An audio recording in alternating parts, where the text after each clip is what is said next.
अस्सलाम वालेकुम दोस्तों, मेरा नाम है अली उमर सर हमेशा की तरह मौजूद रहता हूं और आप देख रहे हैं इस वक्त क्रिकेट लवर अली शो, क्योंकि उसको देखना बनता है। दोस्तों आप लोगों से बात करने जा रहे हैं, बात करेंगे आज आपके साथ टॉप क्रिकेट न्यूज का सेगमेंट है, आप उसको शेयर करेंगे। नंबर 1 पे आप लोगों से बात करने जा रहे हैं, जो हमारे पास अपडेट आ रही है वो आ रही है जी जुनैद खान को लेकर। बड़ी अपॉर्चुनिटी जो है जुनैद खान को मिलने जा रही है। जिस तरह की जबरदस्त किस्म की उनकी वीडियोस पिछले कुछ टाइम में जो है वायरल हुई, तो मुझे ये फील ही हो गया था एज जितना मैं आपको पता है क्रिकेट को देखा हुआ है या समझा हुआ है कि इनको कोई ना कोई अपॉर्चुनिटी मिल जाएगी, क्योंकि बड़ा एक्यूरेट वो बात कर रहे थे बॉलिंग को लेकर। खुरम के हवाले से बड़ी अच्छी बात से काम करते हैं, शाहीन के हवाले से बड़ी अच्छी बात की और बड़ा ऐसा लग रहा था कि वो क्रिकेट को एक बॉलिंग के लिहाज से समझ रहे हैं। तो जरा इसमें बात करेंगे शर्जील के हवाले से कि जिन्होंने एक बार फिर सेंचुरी मार दी है। भाई सेंचुरियां मार के अगला जो है वो दिखाई जा रहा है, लेकिन पाकिस्तान क्रिकेट कुछ कर नहीं रही उसके लिए। बात करेंगे जिसके बाद अहमद शहजाद को लेकर, जिन्होंने आज प्रैक्टिस मैच में छाए रहे और सबसे ज्यादा रन उन्होंने कर दिए। इस पर बात करेंगे श्रीलंका के हवाले से कुछ अपडेट आ रही है, उनके कुछ चेंजेस आ रही है, न्यू T20 कैप्टन सेलेक्टर्स ये वो सवाल से बात करेंगे। और बात करेंगे शाहिद खान अफरीदी को लेकर,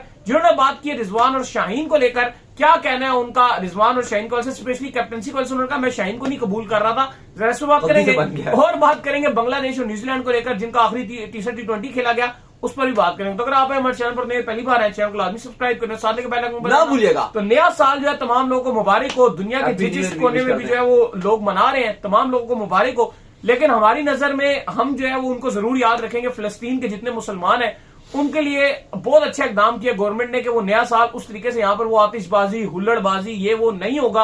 ये बहुत अच्छी बात है। तो नए साल का जरूर आगाज करें, लेकिन तमाम जो लोग हैं वो उन मुसलमानों को भी याद रखें जो कि फिलिस्तीन में मौजूद हैं। क्या नहीं, बिल्कुल आप जितने लोग हैं उन सबको भी याद रखें और अपने नए साल का कोई ना कोई अच्छा सा जरूर रेवोल्यूशन रखें कि आप क्या करेंगे इस साल में। और जो हो गया काफी आप कह लो कि अच्छा साल भी गुजरा है, काफी कुछ लोगों के लिए बुरा साल भी गुजरा है, लेकिन कोशिश कीजिए कि कम से कम कुछ छोटे छोटे टास्क जरूर रखिए कि इस साल हम ये जरूर करेंगे। और स्पेशली दूसरों की, क्योंकि बड़ा मुश्किल उस लिहाज से साल रहा है, क्योंकि आप कहो कि महंगाई बहुत हुई है पाकिस्तान में, तो थोड़ा सा अपने आस पास में ध्यान जरूर रखिए कि लोगों की हेल्प वगैरह करते रहिए। बाकी आप सब लोगों को नए साल की हैप्पी न्यू ईयर। खैर, जिसके बाद हमारे पास अपडेट आ रही है जी, वो आ रही है जी जुनैद खान को लेकर। तो जुनैद खान को दाऊद साहब पाकिस्तान जो अंडर 19 है उनका बॉलिंग कोच जो लगा दिया गया। साउथ अफ्रीका के दौरे पे ये पाकिस्तान अंडर 19 के बॉलिंग कोच रहेंगे। अगर आप मुझसे पूछे तो मैं ये चाहता हूं कि सीनियर टीम के साथ भी काम करें। आप क्या कहेंगे? नहीं, बड़ा अच्छा डिसीजन लिया और वजह यह बनी जो पिछले पाकिस्तान अंडर 19 के बॉलिंग कोच थे उनको फैमिली इमरजेंसी थी, जिसके बाद उन्होंने माजरत कर ली कि वो नहीं जा सकेंगे साउथ अफ्रीका। और अब डिसाइड कर लिया गया कि मोहम्मद यूसुफ जो हेड कोच होंगे अब उनके साथ बॉलिंग कोच के फराइज अंजाम देंगे जुनैद खान, जो इंतहाई बेहतरीन किस्म के आप कह लो कि कोच भी साबित हुए हैं, क्योंकि करंटली वो एक्टिव रहे थे क्रिकेटर। अभी तक तो क्रिकेट लास्ट ईयर तो वो क्रिकेट खेल रहे थे और इस साल वो आपको डोमेस्टिक में कोचिंग करते हुए नजर आ रहे हैं। तो पाकिस्तान में बड़ा फायदा है कि अगर यंग और एनर्जेटिक अगर आपके पास कोच रहेगा और वो अंडर 19 के साथ काम करेगा तो इंशाल्लाह पाकिस्तान टीम को बहुत हेल्प मिलेगी। हमने देखा है कि टेक्निकली वो बड़े सॉलिड किस्म के बॉलर हैं, बड़ी आपके जो यंगस्टर्स हैं उनको बड़ी अच्छी टिप्स दे सकते हैं, स्पेशली अली, क्योंकि यही टाइम होता है जो अंडर 19 हो गया या अंडर 16 हो गया कि इसमें आप अपने अंदर थोड़ी बहुत तब्दीलियां ला सकते हो। क्योंकि अगर आप पाकिस्तान टीम में सिलेक्ट हो जाती हो और फिर जब आप इंटरनेशनल लेवल पे आपकी खामियां जब एक्सपोज होती हैं फिर आपके अंदर सुधार नहीं आता। स्पेशली वो जो एक लंबे बॉलर मिले अंडर 19 के, जिन्होंने आगे आके इंटरनेशनल भी करना है, कहते हैं कि उनका भी कोई एक्शन का कोई हल्का फुल्का उनका कोई आई होप कि जुनैद उस चीज को जो है वो ठीक कराएंगे और इनकी लाइन और लेंथ के ऊपर भी काम करेंगे। खैर जी, इसके बाद जो हमारे पास आ रही है खबर वो आ रही है शर्जील खान को लेकर। तो शर्जील खान ने जो है वो आज सेंचुरी मारकर अपनी टीम को जो है आज मैच जितवा दिया है। लगातार शर्जील किसी भी टूर्नामेंट में खेल रहे हैं, लगातार परफॉर्म कर रहे हैं, ओडीआईज में शर्जील सेंचुरीज बना रहे हैं। लेकिन अब ऐसा फील आ रहा है कि जैसे वो भी अहमद शहजाद ही बन गए हैं और उनके लिए भी चीजें काफी दूरी इख्तियार करना स्टार्ट हो गई है। शर्जील के लिए दो रुख है पीसीबी के।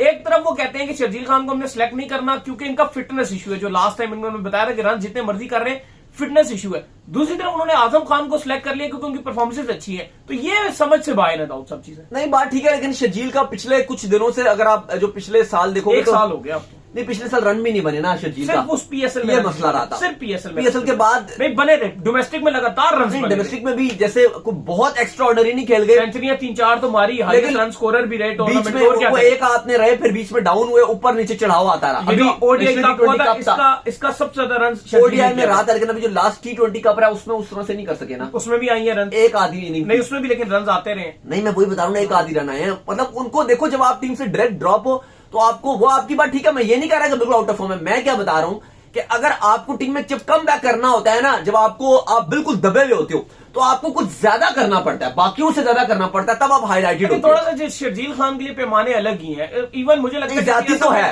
परफॉर्म भी करते हैं, थोड़ी सी अलग ज्यादती करते हैं इनके। ज्यादती तो है, और सबसे बड़ी जो ज्यादती हुई है इस बार वो ये हुई है कि किसी भी फ्रेंचाइज ने उनको पीएसएल में पिक नहीं किया। हम होपफुल है कि सप्लीमेंट्री कैटेगरी भी आनी है पीएसएल की, आई होप कि उसमें कोई शर्जील को पिक कर ले। बिल्कुल। और एक और चीज है कि जो T20 होता है इसके अंदर स्पेशली मैं देख रहा हूँ कि जो नए आने वाले ओपनर्स हैं इनके लिए बहुत मुश्किल आता है। अगर आप मिडिल ऑर्डर में कहीं खेलते हैं या हार्ड हिटर हैं आप कहीं, वो कहीं ना कहीं एडजस्टमेंट हो जाती है। ओपनरों को आना बड़ा मुश्किल हुआ है। नहीं, ये अब आप, ये मैं कहता हूं, मैं शायद आपकी बात से आधी एग्री करूंगा, ये पहले बड़ा मुश्किल था। मुझे लग रहा है कि अब चीजें बड़ी डिफरेंट होने जा रही हैं। शाहीन के आने से, शाहीन वो तो पता चलेगा कि वो भी क्या कप्तानी करते हैं, लेकिन अभी मुझे ऐसा लग रहा है कि बहुत चीजें होंगी। हाँ, एक बात है कि T20 में ओपनर ज्यादा आ जाते हैं, क्योंकि ज्यादातर जो प्लेयर्स डोमेस्टिक में भी परफॉर्मेंस दिखाते हैं वो ओपनर ही होते हैं। इंटरनेशनल की रैंकिंग भी अगर आप देखोगे तो जो आपको टॉप के प्लेयर नजर आते हैं वो ओपनर या 3 के होते हैं। आपके पास बॉलें कितनी होती है, 20 ओवर है, उसमें ज्यादा खेलने की ओपनर 15-14 ओवर ओपनर ही या 3 वाला खेल लेता है, 1 डाउन वाला खेल लेता है, 3 पहले बल्लेबाज खेलते हैं। तो जाहिर है जब वो रन ही भी ज्यादा बनाते हैं, मैच भी फिर उन्हीं के हाथ में ज्यादा होता है। लेकिन बात वही है कि फिर वो सिलेक्ट भी वही होती है। लेकिन जब आप इंटरनेशनल टीम में आते हो तो अब 4 जैसे भी आप देख लो T20 में आपके पास 5 ओपनर है, लेकिन 5 के 5 ओपनिंग तो नहीं कर सकते ना, तो आप उनको मिडिल ऑर्डर में एडजस्ट करोगे कहीं ना कहीं। तो उस लिहाज से अगर आप देखो तो मौका है। लेकिन शर्जील खान की अगर बात की जाए तो उन्होंने पीटीवी के अगेंस्ट हीरोइक किस्म का बैटिंग दिखाई और चेस भी करवा दिया। गनी गिलास की तरफ से ये खेल रहे थे और पीटीवी के अगेंस्ट इन्होंने शानदार विक्ट्री दिलाई अपनी टीम को। 109 रन की इन्होंने पारी खेली जिसमें 120 गेंदें थी, 3 छक्के, 13 चौके, 90 प्लस का स्ट्राइक रेट शर्जील खान ने खेला है। और आप देख लो कि भाई कमाल किस्म की लाल बॉल के साथ बल्लेबाजी कर रहे हैं। मैं समझता हूं उनके साथ इंतहाई ज्यादती है, स्पेशली पीएसएल। मुझे ऐसा लग रहा था कि अगर इस बार ये पीएसएल में आते, ये एक ऐसा प्लेयर है कि शायद ये आग लगा देता पीएसएल में। और अगर पीएसएल में ये इस बार आग लगाता तो डायरेक्ट टिकट मिलता आपको T20 वर्ल्ड कप का, क्योंकि आपको दौरा इंग्लैंड का या न्यूजीलैंड की सीरीज स्टार्ट होनी है पीएसएल के बाद, आपको पहले वहां पे मौका मिलता और फिर आप T20 वर्ल्ड कप के लिए जाते। लेकिन बड़ा अफसोस वाली बात है कि शर्जील खान को पीएसएल में नहीं पिक किया। अब एक ही उम्मीद है कि कोई सप्लीमेंट्री कैटेगरी में पिक कर ले, क्योंकि मुझे लगता है अभी बहुत सारी आपकी ऐसी टीमें हैं। अगर चलो इस्लामाबाद यूनाइटेड को अगर आप हटा दो तो आपके पास बहुत सारी ऐसी टीमें, इवन आप लाहौर कलंदर की भी बात कर लो, फखर उनके पास है ओपनर। लेकिन अगर लाहौर कलंदर वाले भी अगर शर्जील को अपने साथ रखें तो वो इसको अच्छा बैटिंग में उनको फायदा हो जाएगा, क्योंकि बैटिंग लाहौर कलंदर की ठीक ही है, बस कोई बहुत ही एक्स्ट्रा ऑर्डिनरी नहीं है। बॉलिंग उनकी एक्स्ट्रा ऑर्डिनरी है, लेकिन बैटिंग उनकी शुरू का जो टॉप ऑर्डर है वो नॉर्मल ही है, वो इनको अच्छा खिला सकते हैं। चलो मुल्तान के पास रिजवान है तो वो नहीं चाहेंगे कि, या रिजवान खुद नहीं चाहेंगे कि एक ऐसा ओपनर आए जिससे मेरे लिए थोड़ी प्रॉब्लम बने। चलो अगर आप उनको छोड़ भी दो, कराची के लिए मैं बड़ा हैरान हूं, कराची किंग्स से उनको नहीं पिक किया। मैं उनके लिए हैरान हूं कि भाई कराची ने जो उनको रिलीज कर दिया, उनके पास तो कोई ऑप्शन भी नहीं है। इस बार सबसे थकी भी जो टीम है वो कराची किंग्स की है। बिल्कुल ऐसा ही है। बिल्कुल, अगर आप ओवरऑल जो आप स्क्वाड्स देखो तो सबसे थकी हुई टीम। हैरानकुन तौर पे इवन आप देखो तो प्लैटिनम कैटेगरी में उन्होंने पोलार्ड को पिक किया है। पोलार्ड बहुत बड़ा नाम है, लेकिन अगर आप देखो तो वर्ल्ड कप 2024 में वो वेस्ट इंग्लैंड के बैटिंग कंसल्टेंट है और मुंबई इंडियंस आईपीएल में वो मुंबई के कोचिंग स्टाफ में, तो उसको आप प्लैटिनम कैटेगरी में पिक कर रहे हो। मतलब आप बात वो नहीं है कि वो क्या कर लेगा या वो कर भी देगा, अच्छा प्लेयर है, लेकिन आप देखो कि आप इस टाइम किस तरह की टीम बना रहे हो, अपना लेवल कैलिबर क्या है आपका। बिल्कुल, तो ये चीज सबसे बड़ी मसले वाली है। खैर जी, इसके बाद जो हमारे पास अपडेट आ रही है वो अपडेट जी हमारे पास आ रही है अहमद शहजाद को लेकर कि अहमद शहजाद ने बड़ी कमाल किस्म की जो है इनिंग्स खेली है। पाकिस्तान टीम का जो है प्रैक्टिस मैच जारी है और तमाम लोग उसके अंदर जो है पार्टिसिपेट कर रहे थे। साहबजादा फरहान हो गए, मोहम्मद हारिस हो गए, आपके बॉलर चाचा इफ्तिखार हो गए, आजम खान हो गए, कामरान गुलाम हो गए। और इसके अंदर जो हमने देखा जो हमारे पास बैटिंग आई वो ये आई कि अहमद शहजाद बड़े रन कर रहे थे। नहीं, जो अपडेट है कि हाईएस्ट रन उन्होंने बनाया। सिनेरियो मैच खेला जा रहा है जो पाकिस्तान का कैंप लगा हुआ है लाहौर में। इसके बाद पाकिस्तान टीम के जो स्क्वाड में खिलाड़ी सिलेक्टेड हैं वो ऑलरेडी न्यूजीलैंड के लिए चले जाएंगे। याद रहे कि पीसीबी ने ऑलरेडी न्यूजीलैंड क्रिकेट बोर्ड से रिक्वेस्ट की हुई थी कि आप हमें 3 वीजा एक्स्ट्रा दे दें, हमारा जिसको भी दिल करेगा हम उसको वीजा दे देंगे। एक बॉलर को दे सकते हैं या बैट्समैन को दे सकते हैं या किसी भी ऑलराउंडर को एक हम दे सकते हैं। तो उसमें यू नेवर नो कि वो किसको न्यूजीलैंड भेज दिया जाए, तो उसके लिए ऑलरेडी अप्लाई कर दिया था, क्योंकि पीसीबी का मानना यह था कि क्रिसमस और न्यू ईयर की छुट्टियां चल रही होंगी तो न्यूजीलैंड एम्बेसी के ऊपर लोड होगा या वो बंद होगी, तो हमें अगर सीरीज चल रही होगी तो हम एकदम से भिजवा देंगे। लेकिन अली साहब आज अहमद शहजाद, मैं इसलिए मैंने आपको यह बात बताई है कि यू नेवर नो कि अहमद शहजाद आपको सिलेक्ट ही होते हुए नजर आ जाए, उनको भिजवा भी दिया जाए न्यूजीलैंड। लेकिन आज हमने देखा कि अहमद शहजाद बड़े अच्छे निक में नजर आ रहे थे, आगे बढ़ के उन्होंने स्पिनर्स को शॉट मारे, कैंप में आग लगाए और अच्छा उन्होंने स्कोर किया। इस प्रैक्टिस सिनेरियो मैच में आज के हाईएस्ट रन स्कोरर भी रहे। बिल्कुल। खैर जिसके बाद मेरे पास अपडेट आ रही है जी, वो आ रही है श्रीलंका को लेकर। तो श्रीलंका का जो न्यू T20 कैप्टन है वो अनाउंस कर दिया गया, ओडीआई का भी अनाउंस कर दिया गया और सिलेक्टर के हवाले से भी अपडेट आ गई है। कौन कौन है जी? देखिए न्यूजीलैंड, हमने आपको ऑलरेडी अपडेट दे दी थी और आपको 4-5 दिन पहले ही बता दिया था कि श्रीलंकन क्रिकेट बोर्ड हैवी तब्दीलियां करने जा रहा है। श्रीलंकन क्रिकेट बोर्ड को हमने ऑलरेडी बता दिया था आपको कि हसारंगा अब उनके नए T20 कप्तान होने जा रहे हैं और जो नेक्स्ट उनकी जिम्बाब्वे की सीरीज है जनवरी में, जो जिम्बाब्वे ने टूर करना है श्रीलंका का, उस T20 सीरीज में हसारंगा कप्तान होंगे। तो बिल्कुल उनको ही अनाउंस कर दिया है। जो शनाका थे उनकी तमाम फॉर्मेट की कप्तानी उनसे ले ली गई है और प्रोबेबली वो टीम से भी ड्रॉप हो जाएंगे क्योंकि उनकी फॉर्म नहीं थी। बताओ कप्तानी अच्छी कर रहे थे, मार्च ये वाला वर्ल्ड कप अगर आप देखो तो अच्छी कप्तानी नहीं, बहुत अच्छी कप्तान, इसमें भी वो बाहर हो गए थे। मुझे लगता है कि जो उनके पास रिसोर्सेज थे, इतने कम रिसोर्सेज में इतनी अच्छी टीम बिल्ड कर देना कमाल था शनाका। और इस वर्ल्ड कप में आप देखो तो शनाका बाहर हो गए थे और क्या हालत हुई फिर उनकी, और आप वो देख लो क्या श्रीलंका की हालत थी, बिल्कुल ही बेकार थे और अनफिट भी थे तो फिर वो नहीं खेल सके। लेकिन आप देख लो क्या हुआ, लेकिन सिटी क्या उनकी अपनी परफॉर्मेंस नहीं थी। लेकिन आप ये भी तो देखो कि वो सेल्फलेस था, वो अपने आप को बैटिंग में सरफराज की तरह प्रमोट भी नहीं करता था, लेकिन वो फिर भी मारता था आगे नीचे से भाई। लेकिन वही ना 7 नंबर 7 पे आ रहा है, 8 पे आ रहा है, 6 पे आ रहा है, बहुत लेट आता था। अगर वही शनाका पूरा मौका था उसके पास, मुझे लगता है कि उसको अपने आप को ऊपर नंबरों पर खिलाना चाहिए था क्योंकि यहां पर ऐसी है कि आपको अपने रन देखे जाते हैं। बहरहाल हसारंगा T20 के कप्तान बन चुके हैं और पिछले दिनों वो इंजर्ड भी थे तो काफी टाइम से टीम से भी बाहर थे इंजरी की वजह से। डायरेक्ट ऐसा कैप्टन टीम को ज्वाइन करेंगे, जबकि ओडिया का कप्तान कुशाल मेंडिस को ही रखा गया और वही अब ओडिया में कुशाल मेंडिस श्रीलंका की कप्तानी करेंगे। हाई बेकार कप्तान है और बहुत ही अच्छे बैट्समैन है और इतने बड़ा एरर इनको समझ नहीं आया श्रीलंकन क्रिकेट बोर्ड को। उनकी फॉर्म भी जा रही है, 2 मैच खेले बिना कप्तानी के, पूरे वर्ल्ड कप में उसने आग लगा दी। मुझे नहीं दिख रहा था कि इससे बेहतर कोई बैट्समैन पूरे वर्ल्ड कप में खेल रहा है। इतना फेयरलेस और इतने छक्के मारा था वो।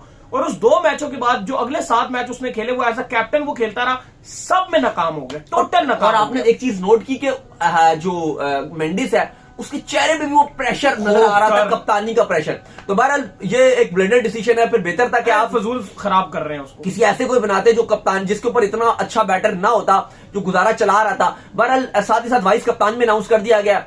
T20 का भी कप्तान असलंका को लगा दिया गया, जबकि जो ओडीआई का फॉर्मेट है उसमें भी कप्तान असलंका को वाइस कप्तान है T20 और ओडीआई में। जो कप्तान है T20 का वो हसरंगा है और ओडीआई कप्तान कुशाल मेंडिस है और दोनों का जो वाइस कप्तान है वो असलंका को लगा दिया गया। जबकि सिलेक्शन कमेटी भी अनाउंस कर दी गई है जिसमें अपुल थरंगा जो श्रीलंका के लेफ्टी ओपनर बल्लेबाज थे, बड़ा जबरदस्त बल्लेबाजी करते थे, उनको चीफ सेलेक्टर अनाउंस कर दिया गया। जबकि उनके साथ सिलेक्शन कमेटी के जो मेंबर हैं वो अजंता मेंडिस को भी लगा दिया कि वो उनके साथ काम करेंगे। जबकि 1 साल के लिए कंसल्टेंट लगा दिया श्रीलंकन क्रिकेट टीम का और वो लगाया लेजेंडरी सनत जसूरिया को जो T20 वर्ल्ड कप में भी अब श्रीलंका की टीम की कंसल्टेंसी करेंगे। तो काफी अच्छे डिसीजन लिया इन्होंने। नहीं बिल्कुल आप सही कह रहे हैं कि डिसीजन तो लिए, लेकिन मेंडिस को कप्तान बनाना एक इंतहाई पुअर डिसीजन है। वो तो असल में चलते भी आ रहे थे ना, उनको क्या। जिसके बाद हमारे पास अपडेट आ रही है वो आ रही है शाहिद खान अफरीदी को लेकर। तो शाहिद खान अफरीदी इस वक्त जो है वो ऑस्ट्रेलिया के दौरे पर है, अपने फाउंडेशन के लिए वो वहां पर मौजूद है, जहां पर वो जो है आप कह लेंगे फंड इकट्ठे कर रहे हैं अपनी फाउंडेशन के हवाले से। वहां पर एक इवेंट जो है मुनक्किद किया गया जिसके अंदर शाहिद खान अफरीदी भी मौजूद थे, शाहनशाह अफरीदी भी मौजूद थे, रिजवान भी मौजूद थे। तो उसके अंदर जो है वो जब स्पीच कर रहे थे शाहिद खान अफरीदी तो उन्होंने कहा कि मैं रिजवान की डेडिकेशन से जो है बड़ा मुतासिर हूं। रिजवान जिस तरह किसी की इधर उधर देखते नहीं है, अपनी परफॉर्मेंसेस पर बड़ा फोकस रखते हैं और बड़ा ही फोकस्ड जो है बंदा है। तो मैं तो ये चाहता था कि T20 का कैप्टन ये बने, लेकिन गलती से एक्सीडेंटली जो है शाहनशाह अफरीदी जो है वो कैप्टन बन गए, जिस पर तमाम लोग हंसना शुरू हो गए। लेकिन दाऊद कहने का मकसद ये कि शाहिद खान अफरीदी क्या इस चीज को बार बार साबित करने में लगे हुए हैं कि T20 का जो कैप्टन है वो शाहनशाह अफरीदी मैंने नहीं लगाया, बस वो जो उनकी ज़का अशरफ की जो ऑडियो वायरल हुई उससे भी समझ आ गया कि उन्होंने जानबूझ के शाहीन को अनाउंस किया। नहीं, वो अफरीदी ने आज भी ये बात की अच्छी मालूम नहीं हुई, स्पेशली इसलिए कि आप चलो टीवी पे बैठ के कहीं बात कर रहे होते शायद वो एक अलग बात होती। वहां शाहीन भी स्टेज में बैठा हुआ है, रिजवान भी बैठा हुआ है, हारिस भी बैठे हुए हैं, सारे T20 के प्लेयर भी बैठे हुए हैं और वहां पे आप कप्तान बैठा और आप कह रहे हो कि यार ये गलती से कप्तान बन गया तो और चलो शेक हो जाएगा उसका और वो नजर आ रहा था वहां पे भी कि शाहीन जिस तरह से नीचे मुंह बैठे हैं, रिजवान चलो फिर भी हंस भी रहे थे बाकी, लेकिन शाहीन के चेहरे में भी नजर आ रहा था कि वो बिल्कुल इस चीज को लाइक नहीं कर रहे या थोड़ा शर्मिंदा हो रहे थे। आप किसी को बोलो कि यार तू गलती से कप्तान बन गया और वो कप्तान हो, ठीक है। अफरीदी ने ये हजार बात बोली है और उन्होंने ऑन रिकॉर्ड बात बोली है, कैमरे में बोली है बोलने का। हाँ, जिस टाइम कप्तान बोल के खामोश हो जाए, बन गया तो क्या करें अब। उन्होंने बोला कि रिजवान को कप्तान बनना चाहिए, ठीक है। मैं भी यहाँ बैठा रिजवान के हाथ में, लेकिन अब मेरा मकसद ये नहीं है कि मैं रोज वीडियो बैठ के रिजवान को ही बोलता हूँ। आप बोल भी ना, मसला नहीं है, आप बोल भी, लेकिन अब आप देखो कि अब वो एक इवेंट चल रहा है, बैठे हुए हैं, वो बैठे हुए हैं, सारे बैठे हुए हैं, रिजवान भी बैठे हैं, शाहीन भी बैठे हैं और फिर वो बोल रहे हैं कि यार एक्सीडेंटली गलती से जो है वो ये बन गया शाहीन अफरीदी जो है गलती से कप्तान बन गया। वो चीज अजीब सी फील हो रही है और अब उनको बस कर देना चाहिए। लेकिन ऐसा लग रहा है कि आफरीदी ने खाली इसलिए बोला क्योंकि उनके ऊपर इल्जाम था कि उन्होंने जो है वो कप्तान लगाया, तो शायद वो ये बताना चाह रहे हैं कि यार मैंने कप्तान नहीं लगाया। लेकिन वहां शाहीन भी बैठे हुए थे, मे भी उनके आपस में कोऑर्डिनेशन होगी शाहीन और शायद आफरीदी की, लेकिन फिर भी ये चीज इतनी अच्छी साबित नहीं हुई, बिल्कुल अच्छी नहीं लगी। खैर जी, इसके बाद जो हमारे पास अपडेट आ रही है जी, वो अपडेट आ रही है कि मैच खेला गया न्यूजीलैंड और बांग्लादेश के दरमियान और आखिरी T20 था, तो इसके अंदर न्यूजीलैंड ने फाइनली जीत कर सीरीज जो है बराबर कर दी है। नहीं, बिल्कुल सीरीज 1-1 से जो है वो सीरीज बराबर हो गया क्योंकि सेकंड T20 बारिश की नजर हो गया था। पहला मैच बांग्लादेश ने जीता था और दूसरा मैच आज भी बारिश ही ने मुतासिर किया, लेकिन डीएल मेथड के तहत न्यूजीलैंड को यह मैच में जीत दे दी गई। अगर बात की जाए तो बांग्लादेश ने पहले बैटिंग की और 19.2 ओवर्स में 110 रन पर पूरी बांग्लादेश की टीम ऑल आउट हो गई। न्यूजीलैंड को 79 रन का टारगेट मिला था, जिस पर 14.4 ओवर्स में 95 रन बना के आप कह लो कि उनको जो है वो टारगेट उनको जो है वो डीएल मेथड के तहत जीत दे दी। अभी क्योंकि 5 खिलाड़ी उनके आउट हो गए थे, लेकिन बारिश की वजह से मैच का नतीजा निकाल लिया गया। तो उम्मीद करते हैं आज का हमारा शो आपका आएगा। वीडियो को लाइक कीजिए, हमारे चैनल को सब्सक्राइब कीजिए, साथ ही बेल आइकन को बजाइए और एक और काम कर लीजिए इंस्टाग्राम पर जाकर इनको फॉलो कीजिए। इंस्टाग्राम में मुझे फॉलो कर लीजिए, वहां पे मैं मौजूद हूं दाऊद क्रिकेट के नाम से। अगर आपको कोई सवाल हो तो भेजिएगा, उनको भी फॉलो कीजिए। मैं लवली ऑफिशियल के नाम से लिंक डिस्क्रिप्शन में मौजूद है, जाइए फॉलो। आज हमारा आखिरी शो है न्यू ईयर का, इस साल का सॉरी। हाँ, चलिए इंशाल्लाह आपके साथ मुलाकात करेंगे अगले 2024 से मुलाकात करेंगे, अगर अल्लाह ताला ने सेहत, जिंदगी और तंदुरुस्ती अता फरमाई। चलिए मिलते हैं नेक्स्ट वीडियो में। अल्लाह हाफिज, बाय बाय।